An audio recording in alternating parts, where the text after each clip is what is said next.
So first and foremost, I suppose we would like to very much say a huge thank you to NICVA for hosting us today. We're massively grateful to have this session and to be able to link in with NICVA members, associates, fundraisers, charities from all across Northern Ireland. And today we also have a good number of the very same joining us from beyond. I want to say a particular thanks to Sandra and Winnie for being super helpful and amazing to work with in order to set up this this session. Tiny little request from Winnie. We are taking a wee list of registrants today. If you've got your iPhone on, would you mind just populating your name so we know who you are and that you're here? And then that leads me to thank everybody who is here. Thank you so much for attending. We really appreciate you taking the time out of your busy schedules. We know what it's like this time of year. It's absolutely crazy, especially with Christmas coming. Can you believe it? But hopefully you will be able to get some really, really useful information to take away. We've had a quick scan over the attendee list, and I know there's a real mix in terms of causes, sizes, experience of individual giving itself, which is just fantastic. And again, just with NICVA hosting, I wanted to emphasize that today our focus is quite on Northern Ireland. We do have a really broad range of very satisfied clients from all across the UK and beyond, delivering really successful campaigns. But today, the case study will be Northern Ireland based. You may have caught at the very beginning of the welcome that we are recording this session. The purpose being that so others can watch in the future, or you guys can watch again. I do have some privacy info. For some reason it's not wanting to come up, but bear with me.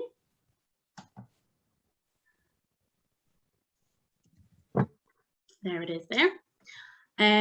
So here is our privacy info. If you need to contact us about it, please do on dataprotection@pebblebeachfundraising.com. Okie dokie, objectives of the session today. So really, this is aimed at charities, fundraisers who are either starting out on your journey through individual giving, or maybe you're quite experienced, maybe you've been there, done it, bought the t-shirt, or maybe you're thinking of taking your program to the next level. So what we really want to do is give you something super simple, a little plan that you can take away and then implement in your own organization. So just to take you through the structure of the session, we have part one, and that will be delivered by the inimitable guru of individual giving, that is Mr. Gilbert. His focus will very much be on the theory. Part two will be, as I touched on, looking at a case study, so very much putting the theory into practice, how we can take all of those ingredients from ASH and then combine them and deliver an outstandingly successful individual giving campaign.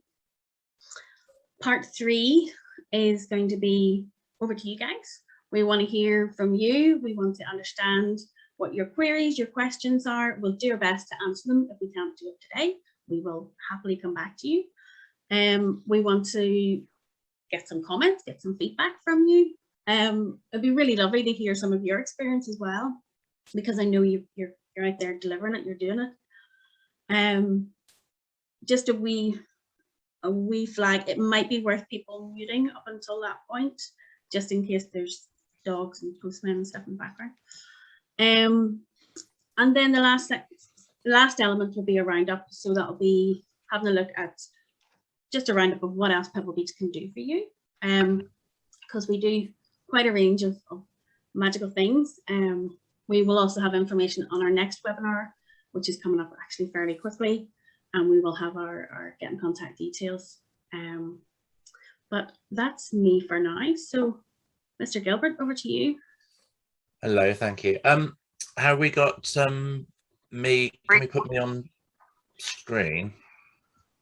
So speak of you, because I know I'm not exactly gorgeous, but it'd be nice for people to see me. Say hello. Guys, just wanted to say hi while Ellie's fit in with the settings.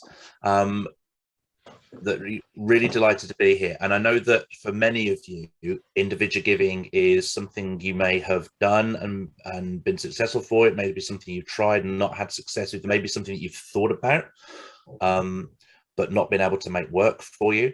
And I think the point of today is to try and just talk through how we always approach individual giving, and a kind of a program that allows you to achieve the maximum potential for you and your organization. There are many organizations that we have spoken to and supported that actually don't have the ability to use a fundraising agency, and we're not here to sell Pebblebeach at all. And the point of this is to say, this is how we approach it, this is the experience, and here's a structure for you to apply to your own work, and then be able to take away that. I was going to suggest, Ellie, that if people have questions as we go, if people have questions that they want to ask immediately, if you could kindly use the chat function in Zoom and pop those in, and if it's something really relevant to now, then we'll pick that up. But if not, what we'll do is we'll just come back to those at the end of the Q&A, and we'll try and make sure that we answer everyone's questions. But equally, Ellie and I are really happy to be here to have a conversation with you in person. If there's something that you think is really relevant to you, or there's a particular point you want to talk about with your charity, you can just drop us a line and we'll organize a phone call or a Zoom, whatever, and we can have that chat. Yeah.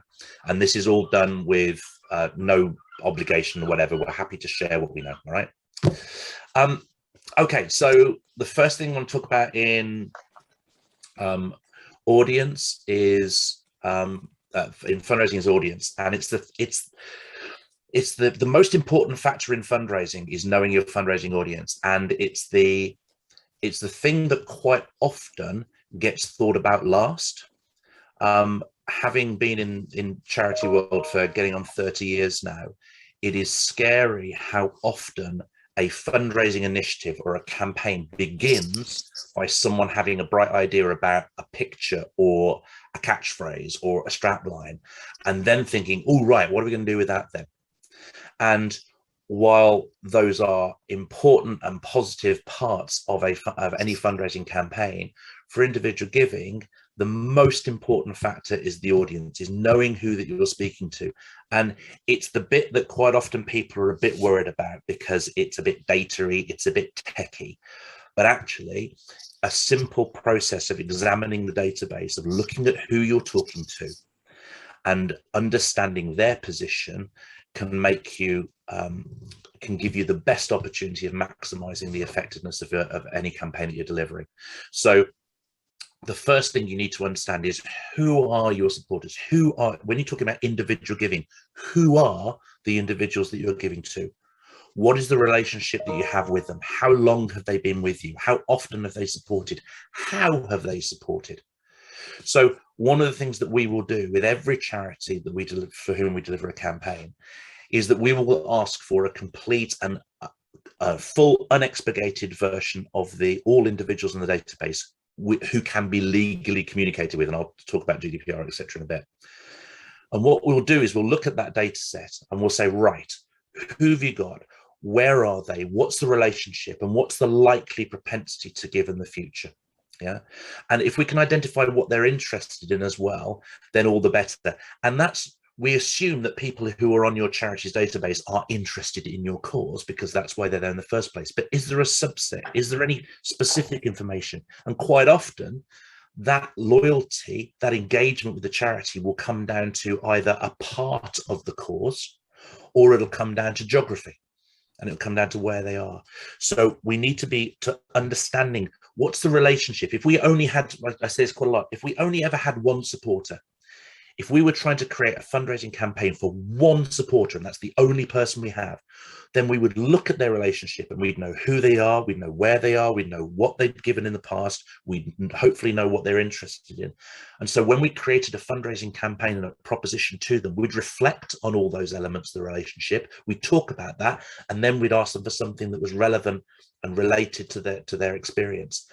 And individual giving, in terms of mass market communication, is simply about trying to achieve that for a multiple of people at the same time.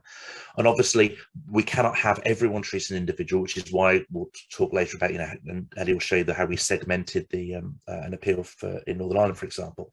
But it's about trying to have that conversation and relationship with an individual, not simply sending out a marketing mass communication to an amorphous audience. Okay, so an example from our current work, we're working with a regional animal sanctuary, for example, and we're asking for supporters to help fund the animal sanctuary over the Christmas period, but we don't know which type of animals their supporters are interested in, and there's largely going to be cats, dogs or horses.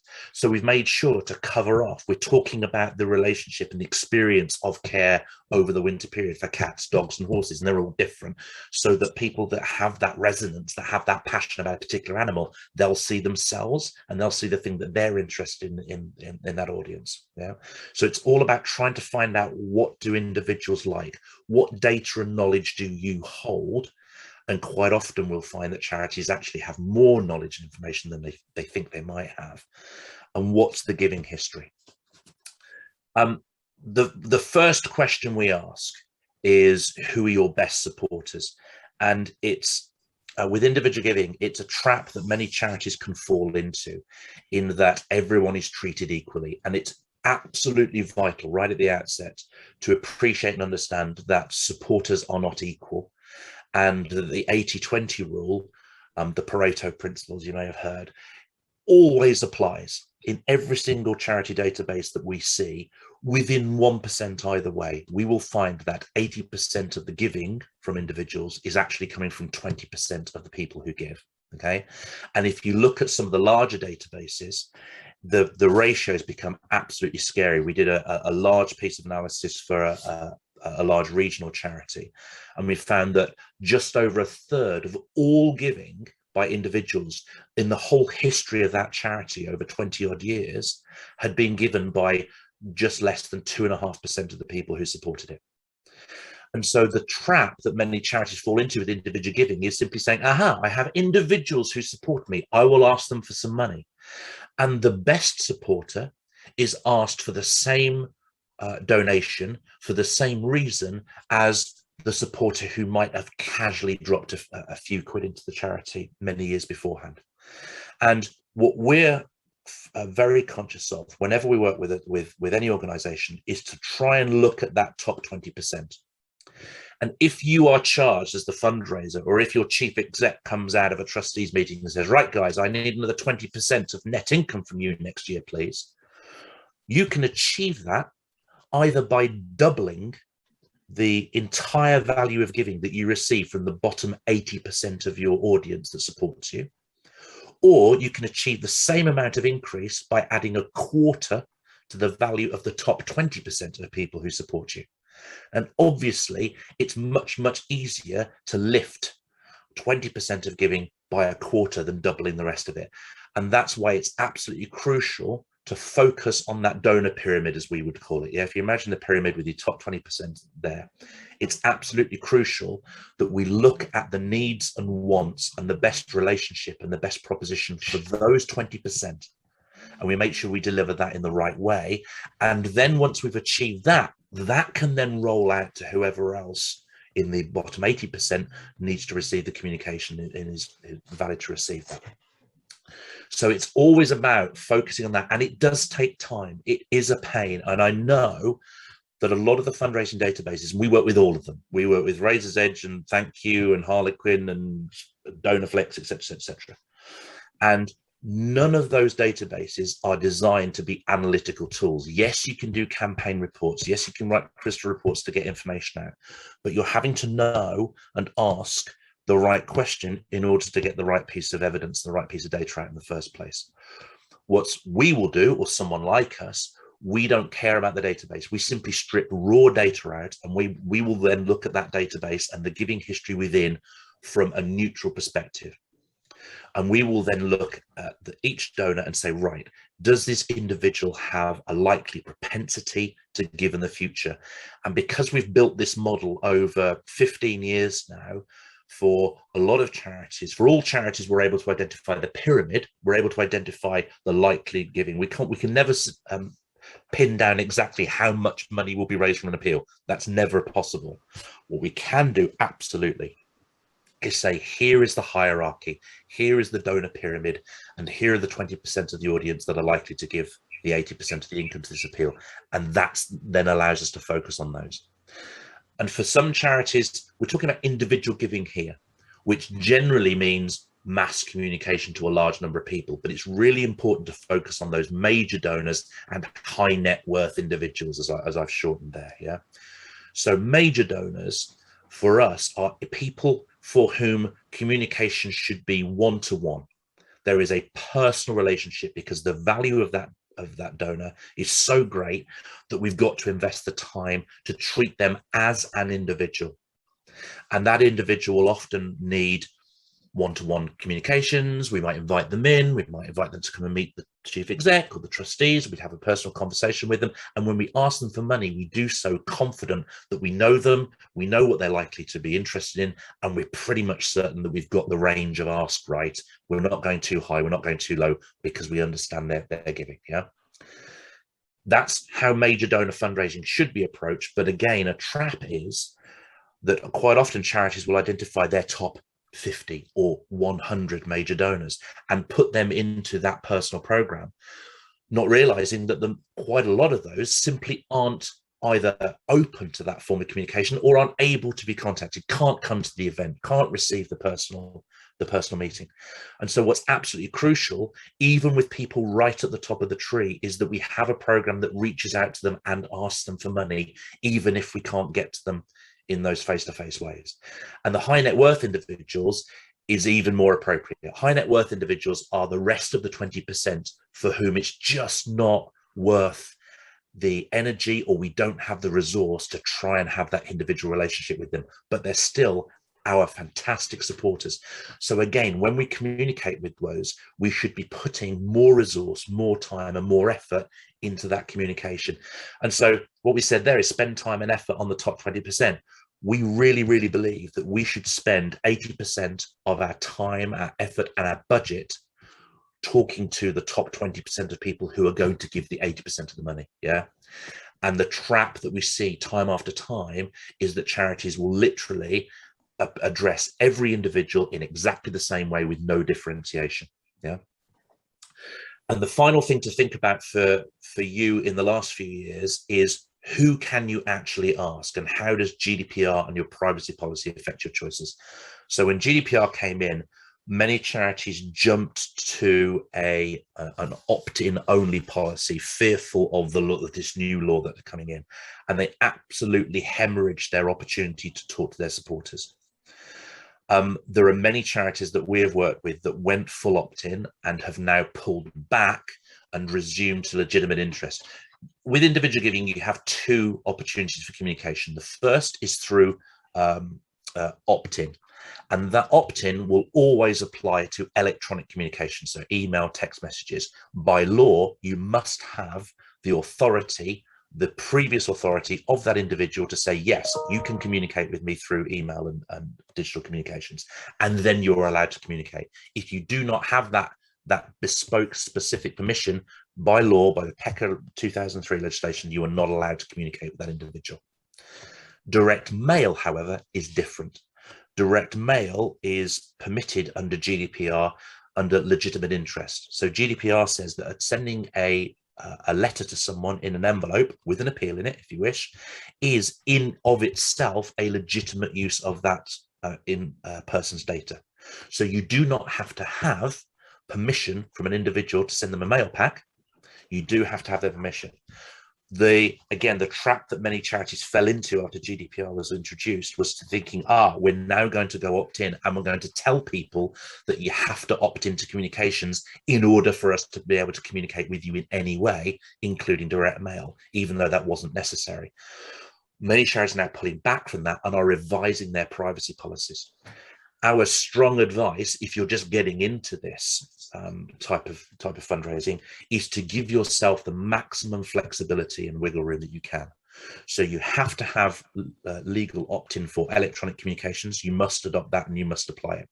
But we would strongly recommend that you adopt and do a privacy policy reflects legitimate interest for all direct mail communications. And that doesn't necessarily mean that you are going to start bombarding every supporter you've ever had with mail packs 5 times a year.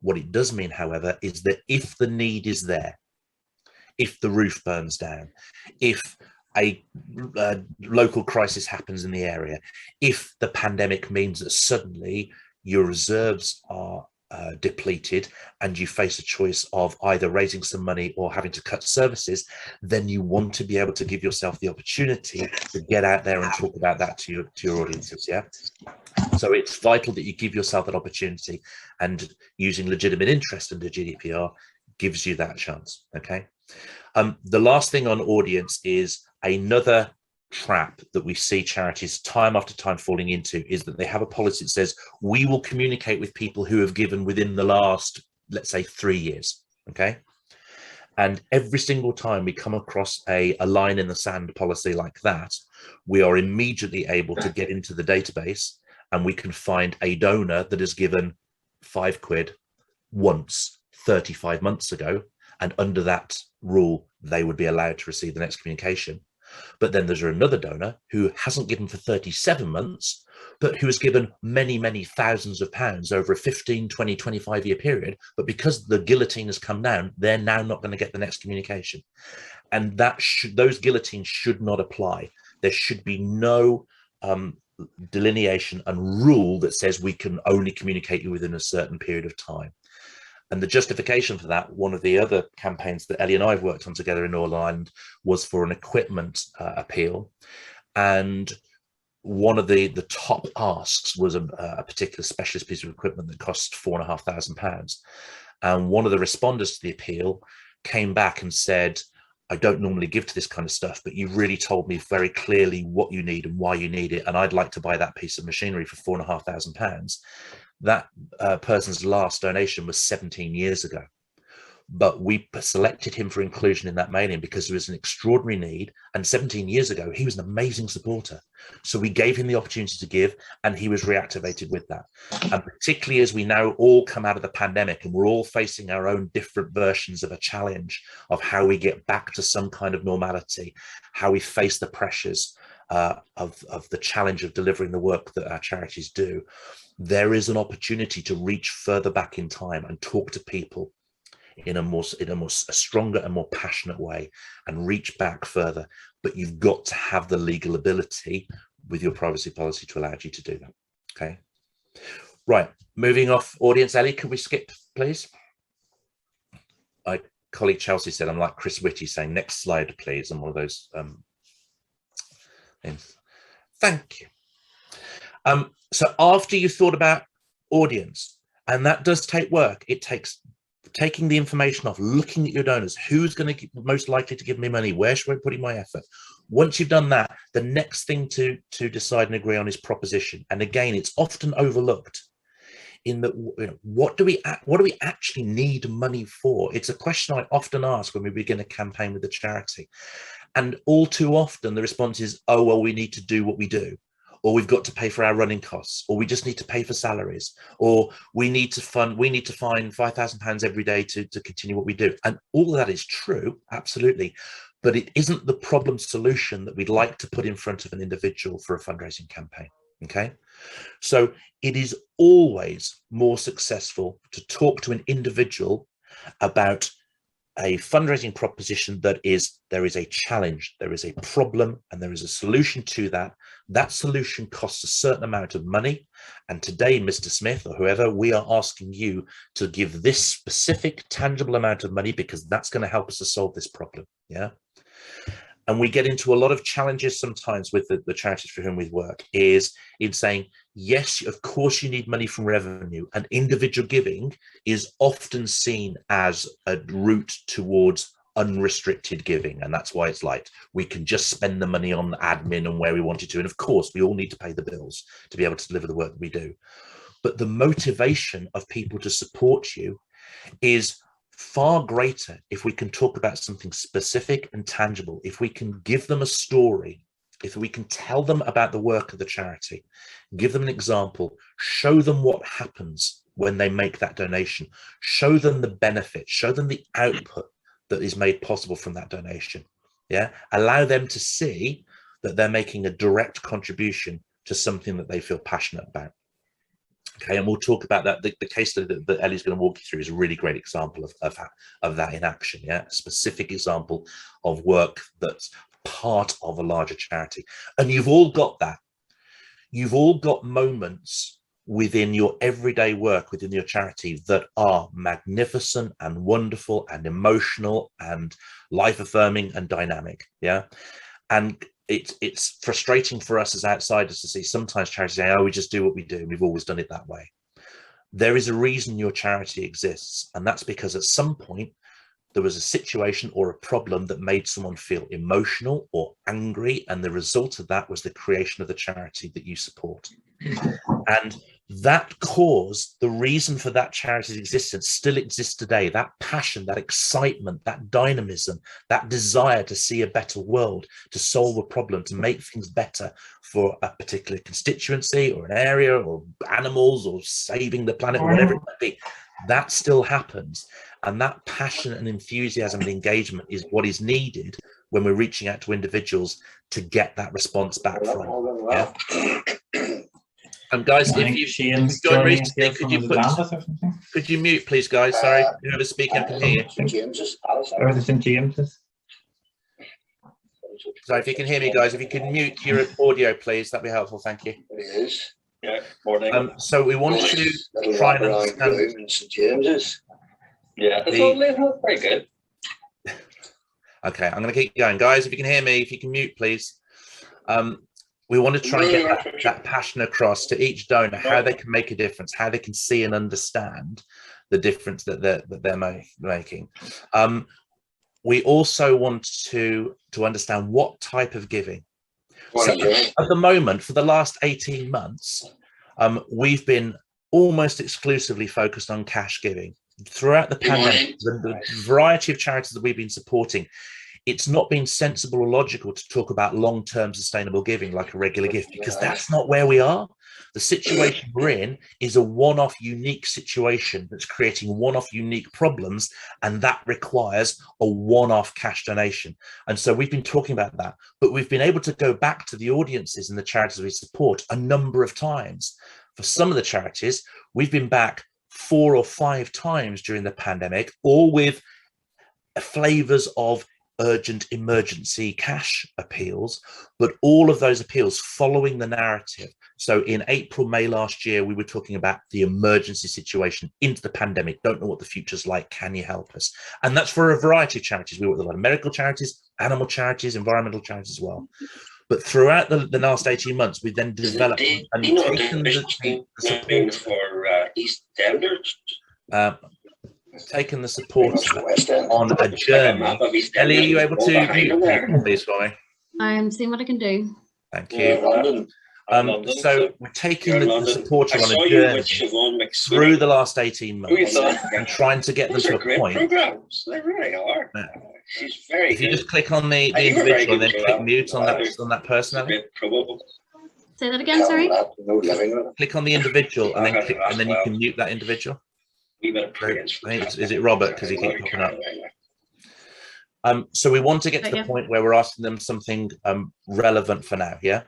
So at the moment, we're still focusing on cash donations. Right now, the narrative is still coming at the pandemic. It's new. It's scary. Oh, thank you. It's new. It's scary. But we're still finding our feet. We're still learning where to go. We're still getting to, we talk about this new horizon that we're aiming to. We don't know what security and stability looks like just yet, but we're going to work towards that. But to get there, we need your support. So what's the challenge we're facing at the moment? When we get to next year, we're then going to be starting to talk to people about regular giving, because at that point, once we've achieved some semblance of security and there's some a more stable journey we're able to put in front of the supporter, then we can start talking about regular giving, because that's a logical, sensible thing to be asking people for. So do you see, we're trying to think about, how is the situation, how is this individual feeling about the relationship with the charity, what's the kind of support that we want to put in front of them. And absolutely, the one thing we are definitely doing at the moment is talking about gifts in wills. So if you do not have a conversation with your supporter base at the moment about gifts in wills, you absolutely should be, because this is the time. There has never been a moment when the audience has been more mindful of, aware of, and willing to discuss issues around death and dying and what happens when we go. We've all been through this. It's become much more real to us. One of the ways that individuals can support you and the mission that you have to get your charity through to a place of security and stability is by giving you something in their will. If they haven't got any cash to give you at the moment, if they can't make a regular gift, they can make a pledge to the future. So that's one of the things that we always want to put in front of them. And lastly there, it doesn't always have to be money. We're really focused on the fact that for some people, it's not possible for them to give us money at the moment, but we don't want to shut the door on their relationship simply because they can't give us any money right now.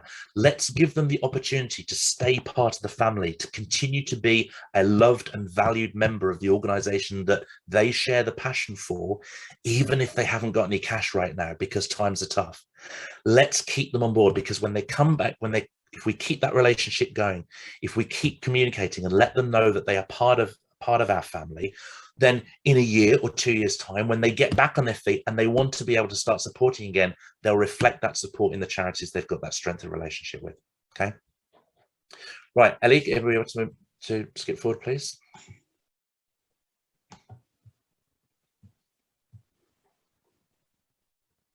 Here you go. Okay, so there's a bit of a theme here. So you're going to hear me talk about, audience first, proposition second, media third.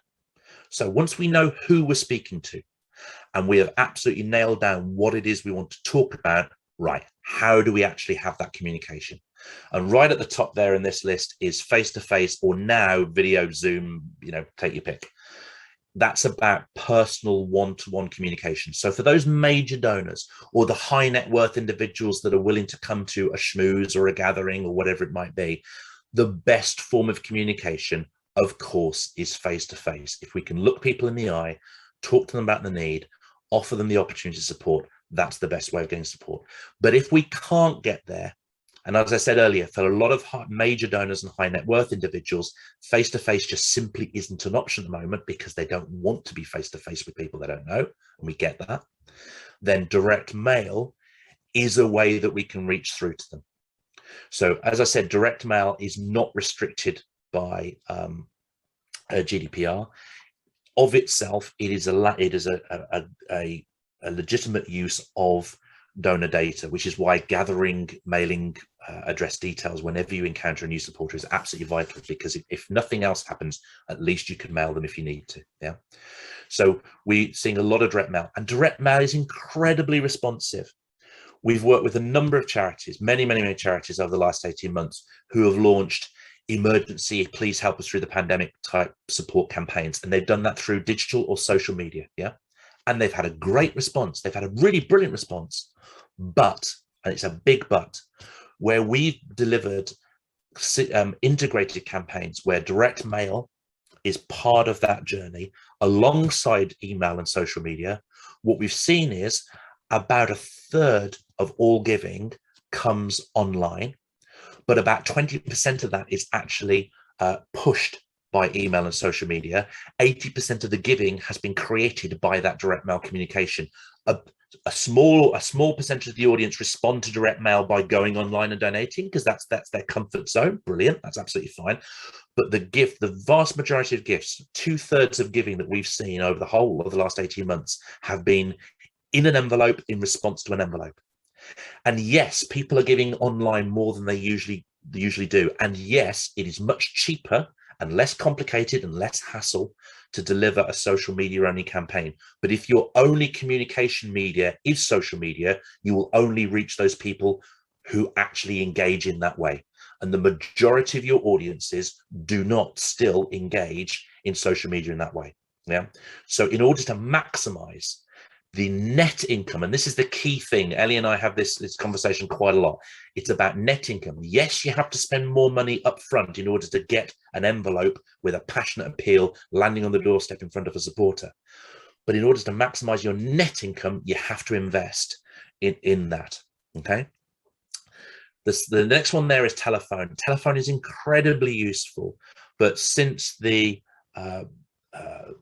challenges around Olive Cook, if you remember, quite a few years ago, and telephone shrank dramatically as well as face-to-face, it is still a fantastic medium. If I tell you, for example, that on an average regular giving appeal, if we send out a mailing asking people for regular gift, we'd expect something around 2.5% to 3% response rate of people signing up to a regular gift. If you add telephone onto the back of that and also call people, then that response rate increases to about 14%. But the challenge we've got now is actually collecting telephone numbers. So it's really a data capture exercise is really important as well. And it doesn't necessarily have to be a professional telephone agency with setup fees and cost per call. There's a few charities with whom we work where we've helped them to set up internal in-house volunteer-led phone teams who call from fundraising offices, etc. But putting the phone on the back of direct mail is absolutely vital. And in an ideal world, wouldn't it be fantastic if we've got this story to tell, if we know we're coming up to Christmas, if we've got a story to tell about problem solution, fundraising need, here's something magnificent that we can achieve with your support, but we need your support. We'd like that message to be landing on their doorsteps so they can read about it. Wouldn't it be fantastic if they then had a follow-up call saying, did you see that? What do you think?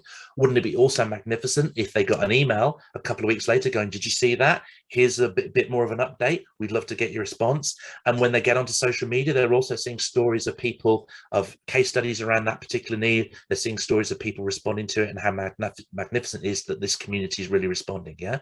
So what is, again, a frustration for Ellie and I is where we see charities where there's a direct mail appeal going out and it's completely different to everything else. Yeah, there's brilliant social media going on, but it's talking about different case stories, different studies, different examples, different price points to what's happening on an email, to what's happening on the website, to what's happening on DM. The best campaigns are integrated. You have a story, tell the story. You have an opportunity for people to support you, make it easy. And that's why I'm saying on those doorways, I like to talk about the fact that our job as fundraiser is to open doorways for people. And those doorways need to be the right size and the right shape and have the right pound signs above them so that people look at that doorway and go, yeah, that's me. That's the way I'm happy to support. And I'd like to give this much, and I'm interested in supporting this bit of the work, and I'm interested in supporting through this media. And we should make it easy. People shouldn't have to hunt our website for a donation form. People shouldn't have to look around to send a form in, print it out and fill it out. Let's make it simple in every way. So when we're sending a direct mail pack out, there's a really nicely designed, easy to fill out and use form that gets it back. There's an envelope that carries it back. But you can go on the website and do it if you want to. Or if you just want to jump on your phone, that's fine. You can give in that way as well. Yeah. So make it easy to support. Hey, if we can... Glamorous assistant time. Hang on. Just briefly. So number 4 in our checklist of 5 things to think about: timing. So audience, we know who we're speaking to, we know what the proposition is, and we know how we're going to communicate. Right. When do you do this? And we know, I'm sure you guys are looking at your charities, there's probably a year, isn't there? There's probably a kind of cyclical element to your year where stuff normally happens at similar kind of times, and you know what, that's fine. There's no bad thing about that. And there are key moments in the year. Christmas is really important for a lot of that. 20% of all giving is given over the Christmas period by individuals. Other key points of focus: end of financial year, we're doing a lot of work about getting campaigns landing in February or March next year, because there is an honest and real conversation going on in many charities about, whoa, what are we going to be able to spend money on? What cuts do we need to make, sadly? Yeah. There's a couple of charities that we're working on their Christmas campaign this year is, we need to find £1 million by the end of the financial year, or otherwise we have to cut staff and therefore services. So that end of financial year is often quite important as well, because it's part of that planning cycle. And particularly if you're looking at major donors, high net worth individuals, they're paying tax, they're thinking about their tax efficiency at the end of the year. It's a great time to have those kind of conversations about financial planning. Yeah. But what are the resonant moments in the year for you? What are the times that matter? Is there an anniversary? Is there a particular point at which you have an open day? Is there a point at which you can just jump up a little bit higher and shout a little bit louder than you're able to do in the rest of the year? What's that opportunity? And there are different times that we have a lot of success with, that charities quite often shy away. We do quite a lot of work that lands in January, for example. Most charities don't touch January because it's after Christmas and everyone's spent their money and then it's New Year and no one's got anything. We'll leave it until March. And then there's a newsletter that goes out in March, and then we tell everyone about our events program for the summer. Do you know what? People have got money. People have got money to give in January, and particularly things like raffles or engagement opportunities like that work really, really well. A lot of charities that we work with, we've moved the raffle, for example, away from Christmas and put it into January, and seen an uplift from that, because it gets it out of that busy period and gives them an opportunity to talk about the vision for the rest of the year. And even within the month, we think really carefully when we're landing a campaign about when in the month that's going to be. So Christmas, absolutely vital. We always like to land campaigns on Friday, if we possibly can. And the reason for that is because mail's all over the place. It used to be it got there before you went out to work in the morning. Yeah, that's your mail arrived at 7 o'clock in the morning with a post-it, and then you pick that up and you deal with it in the morning. Doesn't happen like that. Normally arrives in the afternoon. So a lot of people deal with their post on a Saturday morning. So what we'd like to do is we want to get our thing landing on a Friday, in order that it could be at the top of the pile when people sit down and think, right, people have written to me. Yeah. So even thinking about when the timing of that, but also thinking about within a month, if you land your appeal at the beginning of the month after payday, you're going to get a better response than if you land it a week before payday. Yeah, just little things. You know that the GB cycling team a few years ago, and they won all those medals on the cycling track, and it was all about incremental increase, 1% gain. 1% gain in the bike, in the helmet, in the gear, in the diet, etc. If we get all those 1% and we add them together, we get a big uplift. That's what this is about. Let's think sensibly about how we can add that 1%, that 2% benefit in each of the things that we do, and that's going to impact. Ellie, yeah, can we slip? You'd be glad to know, guys, this is my last slide, okay? And then you get Ellie talking at you, because I talk for bloody everybody. So, really important thing. I said at the start, a lot of charities have an idea. They have a picture, or they have a strap line. They go, whoa, right, what are we going to do with that then? It's the wrong way around. I've been fundraising for 30 years, and the mantra has been that creative comes last. It doesn't mean it's not important. It really is. It means it's the thing you get to last, okay? And the words are most important. We've just delivered a fundraising campaign for one of our charity partners, and the visual approach that we adopted came from the interview with the case study that we're using to describe that.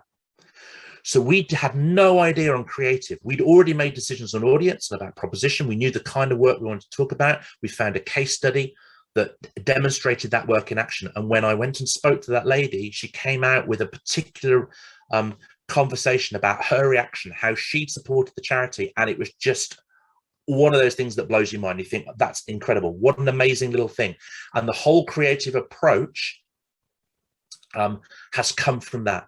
Because the creative falls from the story we're trying to tell. Yeah, it's never about that strap line. Yes, the word, the image and the strap line and the hook and the nice photo. Yes, we need those, particularly on social media, etc. But when we're talking about direct mail, we're trying to have a conversation, and we use the reality and the voices of those that deliver the service, those that receive the service. I shudder sometimes when I see a campaign going out in the name of a chief exec or a director of fundraising or a chair of trustees, and I've been all three, yeah, and no one gives a damn what I think.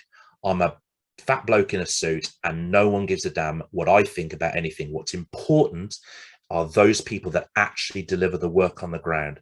So if we're working for a hospice, it's the nurse that's providing the care. If we're working for an animal shelter, it's the guys that are there in the kennels every day working with really stressed dogs and trying to get them to be rehomed. Yeah.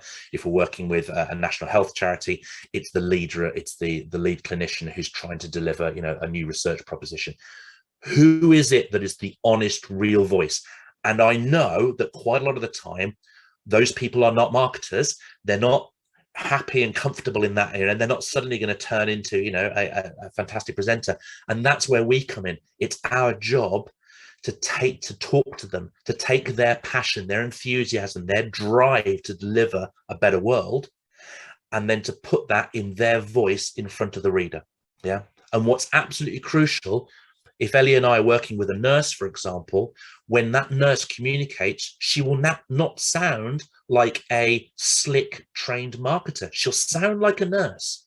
Because when you turn up to, you know, NI Hospice, for example, we're going to be talking about in a short while, when you turn up to the hospice, you're not met by some kind of, you know, besuited marketing speak guy. You're met by this amazing person who puts their arm around your shoulder and says, right, come on, love, let's get you settled in. We'll put the kettle on. Yeah. It's a human being. And so when they talk to the audience, to the donor, it's a human being talking to a human being. So let's speak in those terms. And let's also tell the stories of people that receive the benefit, receive the service, and let's talk in their voices again. Yeah. And finally, you thank and you thank again. If you know anything, you know, about me, then every single appeal that we will send out, we thank people a number of times during the process of actually asking them to give money. We thank them for what they've done before. And Ellie will show you some segmentation in a second. So we're talking to each individual about the relationship. So if that individual helped us to buy sprockets last year, when we write to them this year, we're going, Mr. Smith, so thrilled and grateful for your support last year in buying sprockets. Got this thing we want to talk to you about this year. We're having that relationship. We're using the audience, using that knowledge about the audience to have that individual communication. Again, I'll go back to the initial point. If we only had one donor, we'd talk to them about that relationship. So even though we've got thousands of donors, let's use the knowledge we have of the relationship to personalize and individualize that communication. And it's just a bit about, you know, using data, etc., etc. Right, I'm shutting up now. You'd be delighted to hear. Ellie, going to hand over to you, and you're going to. This is a campaign that you and I worked on. What, sort of 3-4 years ago now? Was it? No, 2019. So a bit more recent. Was it? Oh, see, the pandemic. You know, time moves differently during the pandemic. It absolutely does. Thank you so much, Ash. I really appreciate that. Folks, I'm not going to pick up the chat just now. I'm going to keep up the momentum because I'm very conscious of time and trying to do things justice. I hope you don't mind, but I will pick them up at the end of this, whenever it's over to you guys. So why am I seeing you, Ash? I don't know. Let's have a look. Okay, I'm going to kick off. So our case study today, as Ash has indicated, is from Northern Ireland Children's Hospice, which also comes under Northern Ireland Hospice. So forgive me because I'll probably use those interchangeably today.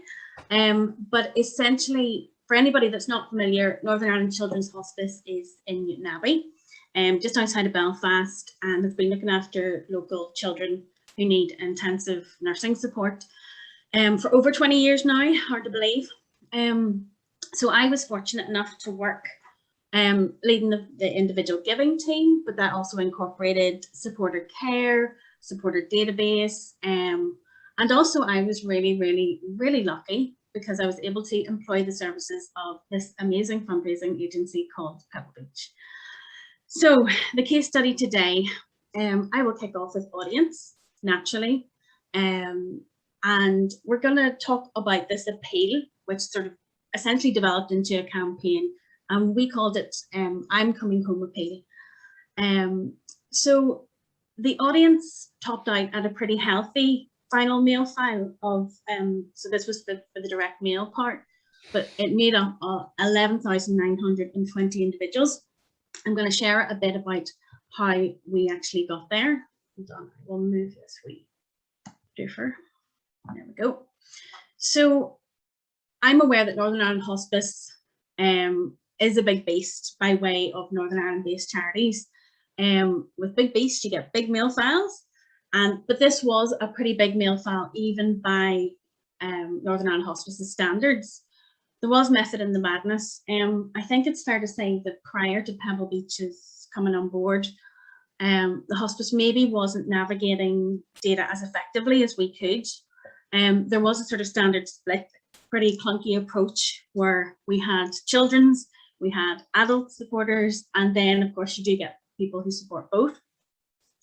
But what we did was, and Ash sort of touched on an element of it, we undertook Pebblebeach's individuals data analysis for children's, adults, and joint. And then we, after undertaking that exercise, we merged all of that data together. Well, when I say we, Pebblebeach merged all of that data together.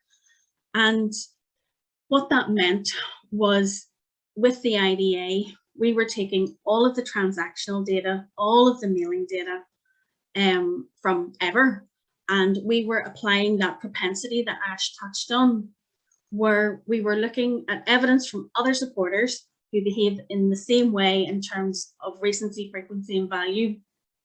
And what it meant was we weren't just targeting the people who had given in the last 3 years, being mindful of privacy policy, of course.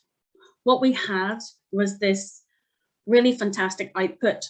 And what it did was it grouped together supporters in a really sort of handy color-coded guide, looking at their propensity. So what we had were 4 segments overarching all of our data. We had blue, and these were donors who had given £500 or more in their lifetime, essentially high value supporter at Northern Ireland Hospice was identified as 500 plus. We had green donors. So this was a band of supporters who had a projected return on investment of 2 to 1 or greater. Then we had orange donors who were sort of bouncing about between a return on investment of 1 to 1 up to 1.99. And then you had a band of red donors, and those are the ones who have a projected ROI of less than 1. So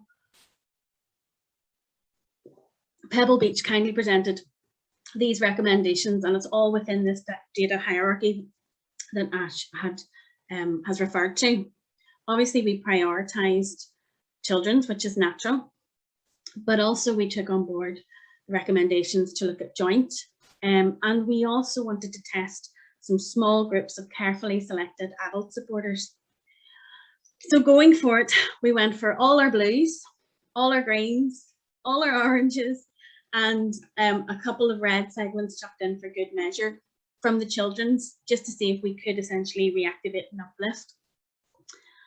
And then what that meant was we had, wait for it, oh, it is a bit mind-boggling, but we had this data segmentation, essentially 14 groups of and this is all about different giving behavior, and this is what they all looked like, with our snazzy segment codes applied down here, and obviously the numbers over on the right hand side as to how many made up.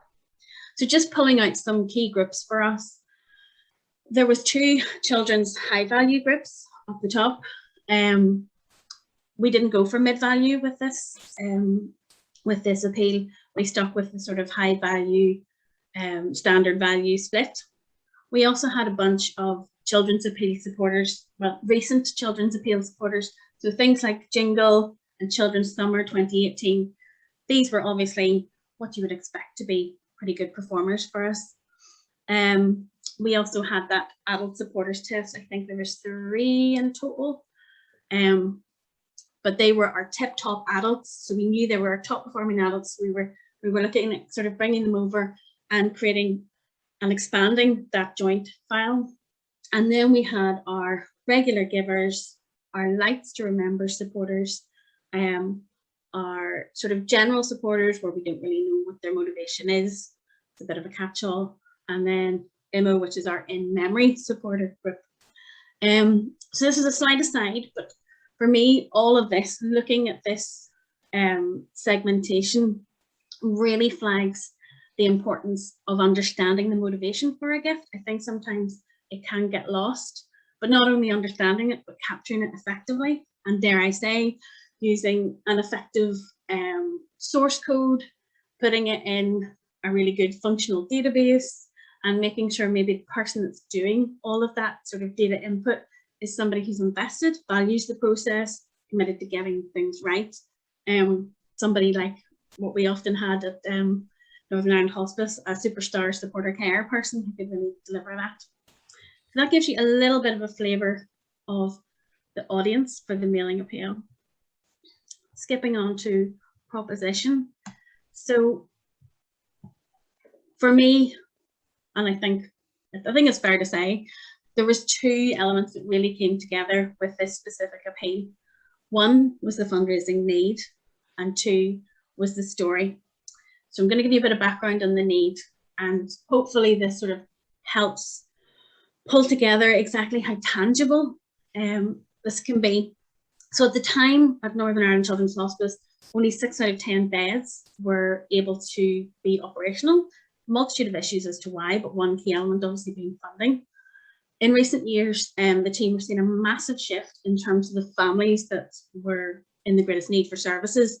More babies were surviving birth when they simply wouldn't have before, and such babies were becoming involved with Northern Ireland Children's Hospice with way more complex issues requiring much more specialist care. So what this led to was this bed 7, this I'm coming home bed, the need being identified. It was actually launched in September 2018, so a good bit of time before the actual appeal itself.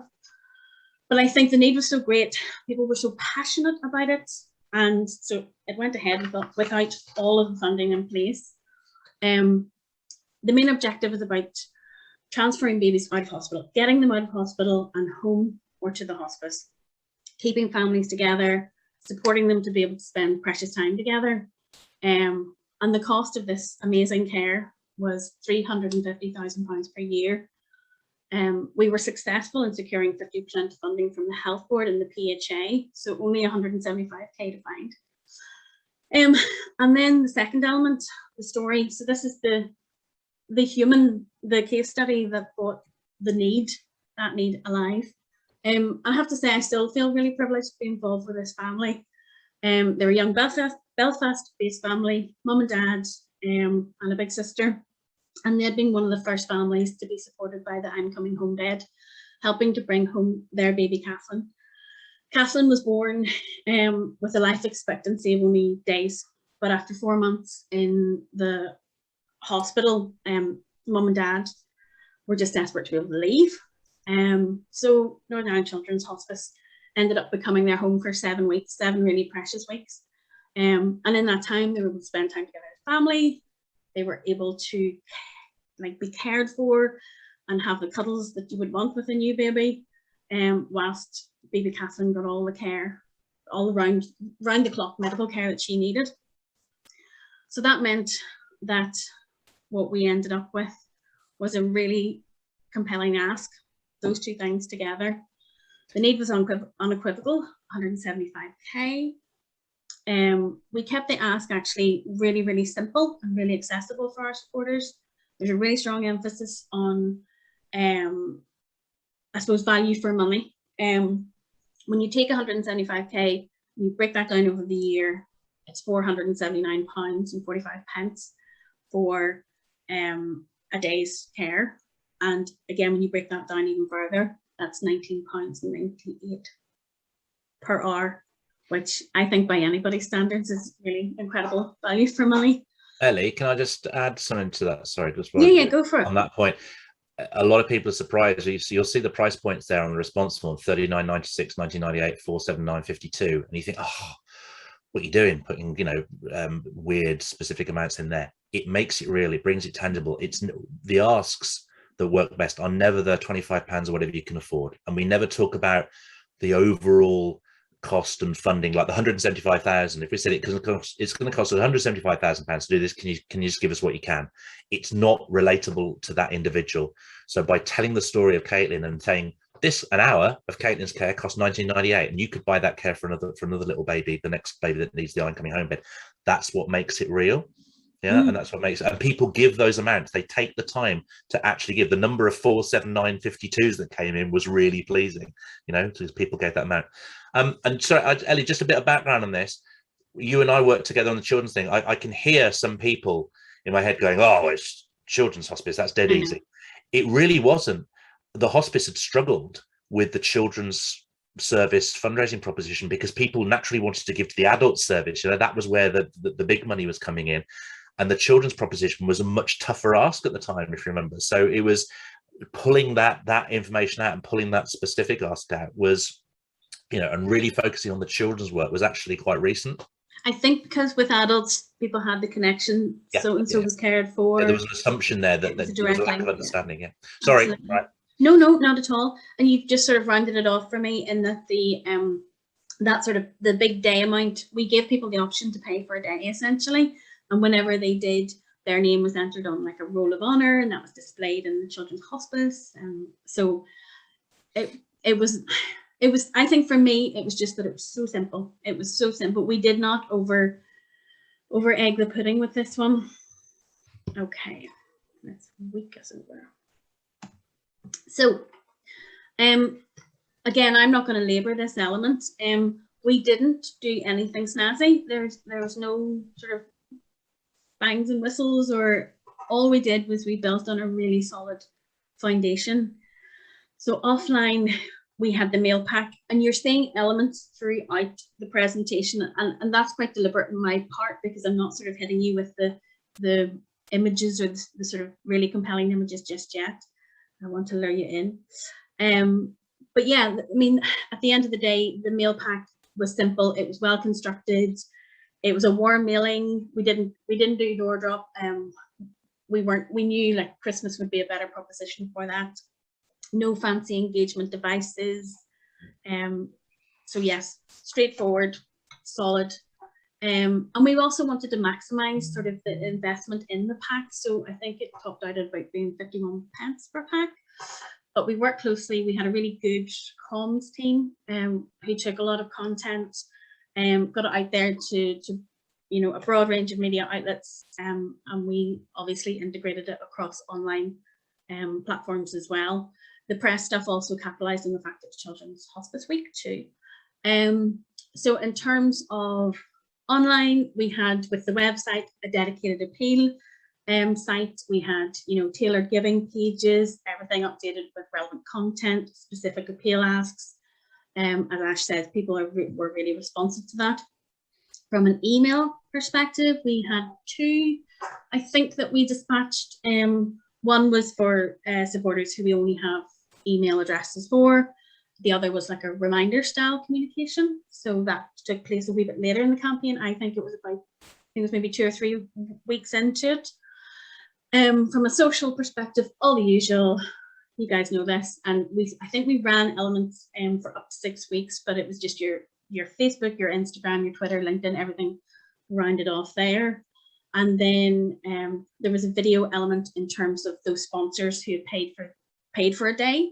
The 479 ask, they had their name on a loop, and that was displayed in the reception area, and that was really good in terms of thanking and also just promoting the campaign to families as well that were within the unit. Okay. So timing wise, yeah, I mentioned it was our summer appeal, which, as Ash had said, we had struggled. And you'll see with, I think, in the sort of results, the final results element, you can see how we had struggled in previous years. But essentially, we invested 3 months in terms of time in the development of this campaign, and actually 3 months bang on to the day, weirdly. So we kicked off towards the end of March. We had the interviews early April, because everything really hangs off those in terms of developing the ask and getting the copy in place. So the interviews were undertaken with Grace, who was the head of the children's hospice, fantastic woman, and really on board, really bought into the whole process, which I think is extremely important as well in terms of having a successful campaign. And also then obviously with the family themselves. So again, just for information purposes, we then had the copy stages, which took about 20 odd days. Visuals and artwork took around 6 weeks in total. And throughout that, we have 2 sets of amends and then sign off. And then from a data perspective, it took about 8 weeks from start to finish to get our final mail file. And the pack landed on the 21st of June, as I said, able to capitalise on the noise of Children's Hospice Week and get in there before the grand old July fortnight and everything shuts down. So in terms of creative, this is the outer of the pack. And again, I'll talk you through the different elements, but for me, we really wanted just to let the images and the strapline do their work. I think it's fair to say, for me, I find this still very striking as an appeal. The letter was a 4-page full color, I think, because we had so much information to share, so much information to get out there. It came from Grace Stewart, as I said. So we had a nice image of Grace at the beginning, and then images of mum and baby peppered through as well. The Elley, lift, yeah. Sorry to interrupt. Just what you're talking about copy. The 4-page letter. A lot of people fall off their chairs if you suggest that we're going to send a 4-page letter out to a supporter. And the number of times that I've been told, oh yeah, people don't read more than 1 page, or they'll only read this. So you see appeals that literally like half a page of A4, and then you ask for some money and thanks very much. If you've got a story to tell, yeah, if there's a narrative, people will read that. Over the many years, I've tested 2-page letters against 4-page letters, 4-page against 8. We even tested a 12-page letter at one stage, you know, back in the day. But the point is, the copy, the words, the story takes as long as it takes to tell. And sometimes that takes 2 pages, sometimes it takes 3, sometimes it takes 4, yeah? But as long as it's not guff, as long as you're talking to an individual about something that's passionate and important, they will read it and they will respond. And again, it's about not having those structures and thinking we can only do a 1-page or a 2-page, whatever, yeah? And that's what happened here. Sorry, Ellen. No, you're absolutely grand. We had lift element, which you'll see, I think is the next slide. It was 2 pages, full color again, and that was from the family themselves. And we had, again, a lot of photography there. And then a wee simple response device and a BRE. In terms of the high value packs, we made sure that they came back to us. We sent them out to our super duper high value supporters with handwritten on the outer. We had a live stamp applied. We had the letter, like a personalized specific letter to them, and it was topped and tailed. Everything, number 1, to get the envelope open, and number 2, to make them feel special. In terms of the copy, I can say this because it's true. It was absolutely beautiful. It was really sensitive, crafted, simple. I think it's really difficult to do it justice in terms of just words. I think for me, even just the simplicity of the lift had like an opening sentence, and it was, our youngest daughter, Caitlin, died on the 1st of April of this year. She was 4 months old. And just for me, and then there's an incredibly positive, uplifting story that comes through after that, but just, still gets me. So personalization was key, as I said. And we also achieved this through lasering tailored copy within the letter and the response device. So this is where we would have 2 paragraphs relating to the monetary and the relationship of the supporter to the organisation. And again, it just all reinforces the fact that we're listening to them, we're paying attention to what they're doing, and we're asking them at the right level. In terms of the visuals, I've already touched on the fact we just wanted to let the words, the design itself was very much built around this young family. It's only really on closer examination, whenever you look at the baby, you can see she's got a little breathing mask. We're dead lucky. The family's, one of their friends had gone in, who's a professional photographer, and took a whole series of images before Caitlin passed away. So we were so fortunate that they were willing to share such intimate, special, important photographs with us. And then we had this little logo down the bottom, which was the I'm Coming Home appeal logo, which gave everything the sort of tied everything in together, give it the same look and feel. So yeah, we did all right. Again, I don't know, put this in front of these guys, but so this was the lift element that again I talked to you about. So very much words directly from the family, but crafted beautifully. So to give you a flavour of how well the campaign performed, again, I mean, sometimes it's tough just given numbers because just maybe, I don't know, loses impact, but we had 1,286 gifts from 901 supporters. So we actually had a really broad support from community guys going out and actually soliciting gifts for us as well for this appeal, which was really interesting. Really high average gift for us, which was £58.49. And then overall, we came in just under the 90k mark, so which is 266% of target achieved. Amazing, fantastic, romped at home in terms of finances. Grace was delighted, family delighted, everybody delighted. And just by way of context, sorry, the summer appeal, the previous summer appeal had raised 38k. So you can see the uplift was significant, and that 38k included gift aid. I think for me, the big things from this, away from the numbers, was the learnings that we could take away and apply. So a whopping 37% of the income actually came from those two high value children's segments. So as for your 80-20, Ash, like we smashed it. Yeah. Not one of the segments that we approached came in less than 2 to 1. So all of that hierarchy shenanigans was definitely worth it. In terms of the adult test segments, all of them performed really well. There was one that was, you know, topped out incredibly high, but even the other two lower ones were still at an ROI of 5 to 1. And then online performed okay, but we knew there could be some strengthening. I think it was just under 8% of income overall. And in men was the lowest performing segment at 2 to 1, but still.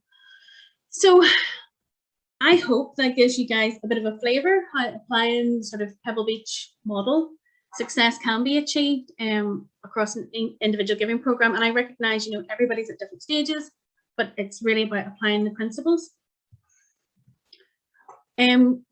Just to give you a tiny flavour, so we can help you in all sorts of different ways. As Ash said before, we're not here to do the hard sell. But this slide just gives you a flavour of everything we can do. We've already touched on audience, proposition, media, copy and design, obviously come out of the creative. But we can do print management as well. We can take that on, especially if you don't have time. So yes, that is that.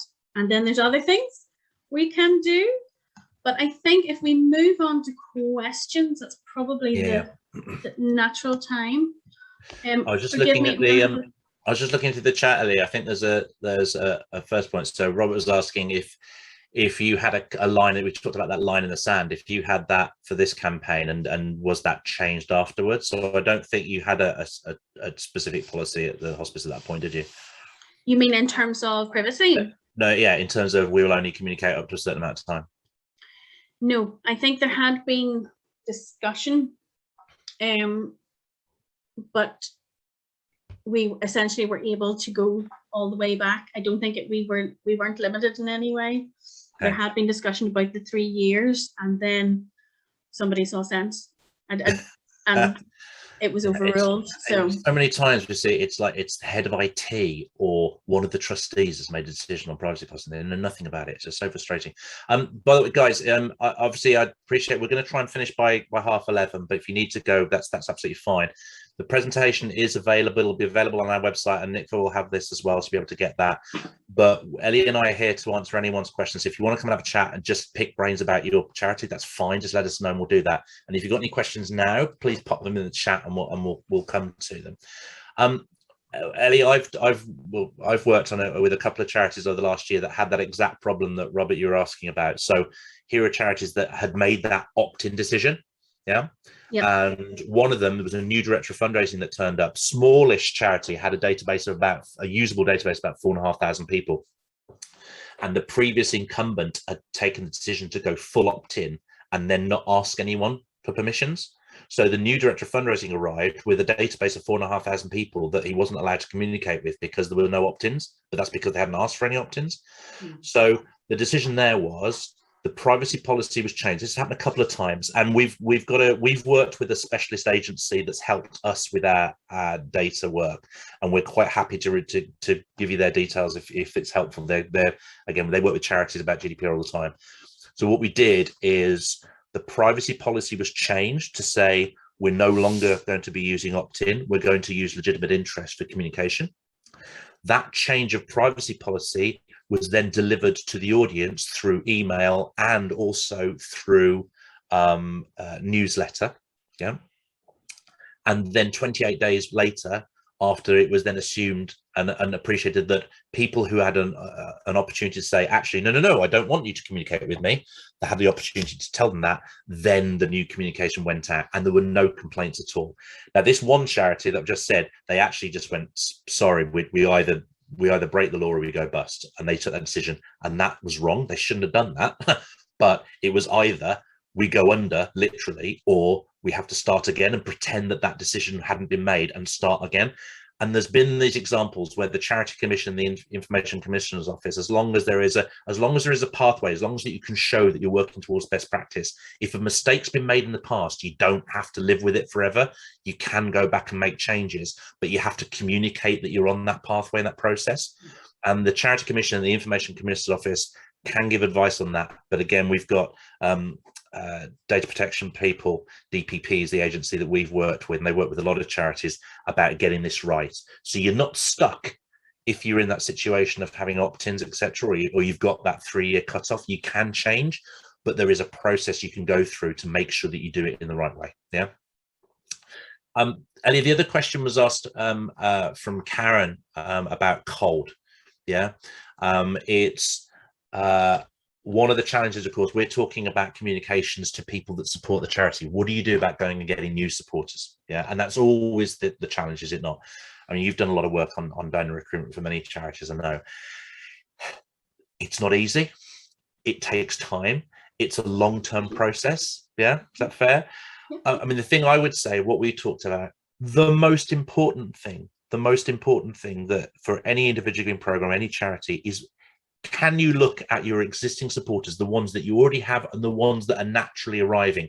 If you're providing a service, someone says, thank you for providing that service for my loved one, here I am giving you some money. Can you look yourself in the mirror and your team in the mirror and go, yeah, do you know what? We give a brilliant service. We say thank you properly. We say hello and welcome properly. We find out what they're interested in, and we put in place a communications pathway that's going to surprise and delight them and give them the opportunity to support in further ways. If you've got that in place, then great, go and bring in new supporters. But how many times, Ellie, have you and I seen that there's been this big influx of new supporters? People arrive, they get chucked on the database, and then they just get the yearly churn merry-go-round for the next year. It does happen. The other thing to bear in mind is if you're doing any cold, see can you build it into a warm activity? Can you capitalize on it? Yeah. Because I wouldn't suggest any kind of, we would have done a lot of cold door drop. Yeah. And we extended it from being very successful for adult around lights, and we then tested it for children's, and we made it really work. But I would never have touched that with a barge pole unless we were doing warm activity at the same time. So you can that's what we did with you, wasn't it? Maximize on your investment. I don't understand people who just do cold in isolation. It's not going to work. And that's why we're saying about that integrated campaign. So for some of the large charities we work for, we'll be delivering door drops, kind of 750,000 million door drops. But that's about recruiting new supporters. But we're using exactly the same arguments, proposition, creative. Yeah. We're just adjusting it to the fact that we don't have that relationship. Yeah. So there's no personalization in there, and there's talking about people like you in the community, etc.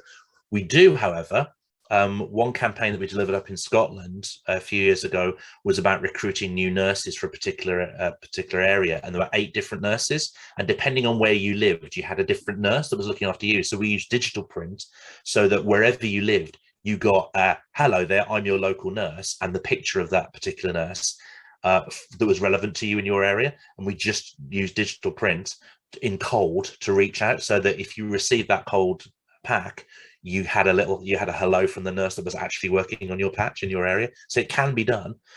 Nowadays, of course, we do a lot of door drop. We do a lot of digital recruitment as well. So online digital recruitment, social media, it is important. But what is vital is not just to compartmentalize people who sign to Facebook stuff as, oh, they're Facebook people, and things and propositions as well. If we look at a classic database, the majority of people that sign up for a cash gift won't repeat that cash gift. There's a reason they're there, and quite often that reason is a one only, and we need to identify and understand that. But for some audiences, we can get 70% of people coming back and giving second gifts again if we work properly. But for eventers, people that sign up to an event, only 50% of people who sign up to a charity event are likely to go back and support that charity again. But 50% of that secondary activity will be events. The other 50% will be personal giving, because actually they're on a journey of support with a charity. So it's really important that when we get someone arriving through the doorway for the first time, we don't just go, right, you're an eventer, we're just going to chuck loads of bike rides and fun runs at you. You know, there's a reason they're there. Let's have that conversation with them and open doorways. Let's allow them to support us in different ways. Ellie, are we in time? Oh my goodness, we've got a couple of minutes to go. If there's any other questions. Oh, one just come in. So Karen, hello. So converting in-mem donors to either cash or regular givers is a difficult nut to crack. Yeah, you mentioned that this was one of the poorest performing segments in the appeal example. Were these people adult in-mems or children in-mems givers? And do you have any successes in this area and any nuggets to share?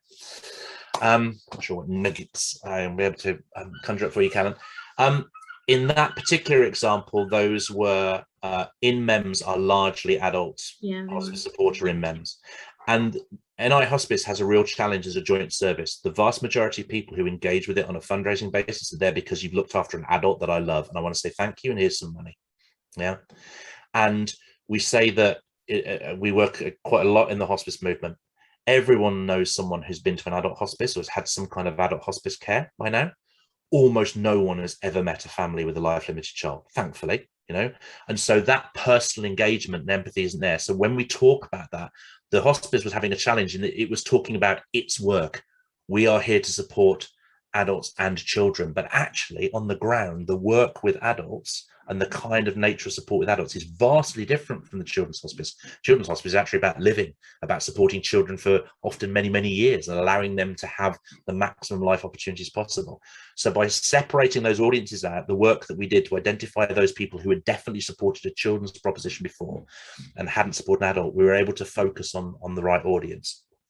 For in-mem development, for those people who are saying, I'd like to give your charity some money in benefit of my loved one, it's being able to go back and repeat that opportunity of celebrating the memory of their loved one, in my view. Yeah. So the most successful transitions from a one-off in memoriam gift to either a regular giving product or a longer term product would be where the in-memory function is still part of that second proposition. Yeah. Where we're still able to help you to remember and celebrate the life of that person that you loved through the giving that you're now providing to this charity. And here's how we're going to continue to recognize that. And there are, you know, various products that I'm sure you've seen, tribute funds, memory trees, that kind of thing. There are different ways of delivering that, but again, all appropriate to the particular charity involved.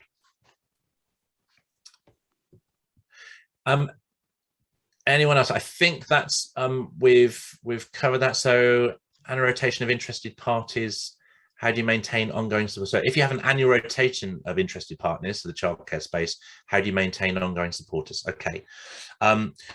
So looking at maintaining, it's about grabbing those people. So there is a certain amount of effort that needs to be placed on attrition management, as we would call it. Yeah.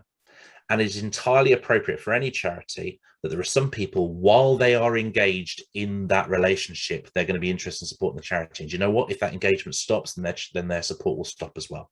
Because once their in-person engagement stops, then it's about how do we, the motivation is supporting others like them. But if they're still in a situation, they're just working with other charities, okay, that motivation to support is going to move to that other organization.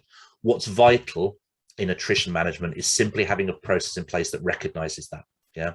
So when we look at a data set, we will identify amazing supporters, but we will always find quite a large chunk of amazing supporters who stopped giving recently. So what's important is that our program invests time in finding out whether that relationship has ended or not. What we don't want to do is simply send people 3-4 years worth of stuff when they're not interested in receiving it, they're not going to respond. So if someone was a magnificent responder, then it's worth the investment in finding out about that relationship.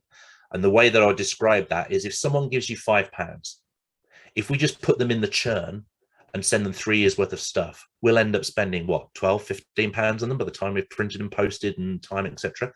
So the charity ends up in negative equity with that donor, and both parties should be horrified by that. We'd like to get out of that relationship while we're still in profit, because that's why that person gave us money. But if someone's had a lifetime of support, someone's been supporting for 20 years, and we see it all the time, or a long-term or a high-value relationship, and then they stop giving, we're still massively in profit with that relationship. Therefore, it's profitable and worthwhile to go back to that individual, investigate. So, for example, people's giving ability changes when they retire, when they stop work. Yeah, there's not so much money coming in. They make different decisions about charities they choose. That doesn't mean they don't care anymore. It just means that the way they give has to change. So by having that honest conversation with them, by investing some time, you can maintain the relationship with that supporter. But there are times when people just go, and that's fine. We accept that. We just need to make sure that we understand that we don't just keep chasing money where we don't have that relationship. Anything else? I think that's everything covered. You're so nearly done for time. Yep. Sorry, we're nearly, look at this, 3 minutes to go. Come on, how pro is that? Yeah, I always run over. So Ellie's kept me on a tight leash today. Guys, I hope that was helpful for you. We are here to have the conversation with you to help and support. And as Elley says, we can do everything, or we can just do the little bits that you find it tough to get to. For some of the charities we support, we just do data, and we just look at data, and we just make recommendations on data. We're working with someone in Northern Ireland right now on a campaign in just that way. Elsewhere, we just write copy, because they've got everything, the charity's got everything else. But where you need a full service, we can do that. And we're absolutely happy to have that conversation and a what if and what about the advice conversation with you. Our clients range from charities with £70 million turnover down to £35,000 a year turnover, okay? We're not shy of having a conversation with absolutely anybody in any situation. So don't be shy. You've got our email address on here, so it's hello@pebblebeachfundraising.com. If you haven't got Ellie's, it's Ellie@pebblebeachfundraising.com. But if you don't want to bombard her, you can just use hello. Bombard me. Please drop us an email, say hi, ask for a conversation if you think it's going to be helpful. There's no obligation, and we're happy to have that you know, as your critical friend. We'll tell you what we think. We'll give you our honest advice. Okay. So I hope that was useful to you, Elley. If you want. Yep. Thank you so much, everybody, for coming along. Okay, have a fantastic Thursday, guys, and a great weekend. Copies of the recording will be available from NICVA, but it'll also be on our website probably by the end of the day, if not tomorrow morning. Yeah, so you can go and get those there, and they're on YouTube as well. All right, bye, guys. Have a wonderful time.